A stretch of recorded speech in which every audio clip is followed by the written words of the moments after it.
So hello guys, welcome back to the new video of Tech Yorker. In this video, I will guide you with how you can install Snapchat on iPhone. So first of all, open the App Store on your iPhone. Now here, tap on this icon.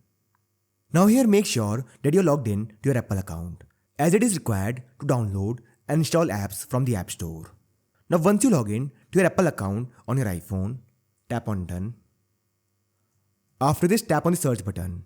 Now here search for Snapchat and then tap on search. Now this is the app.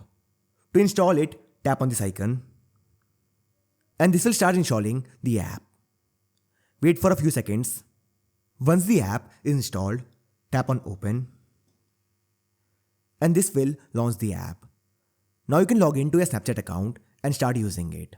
So this is how you can install Snapchat on your iPhone. So I hope you find this video useful.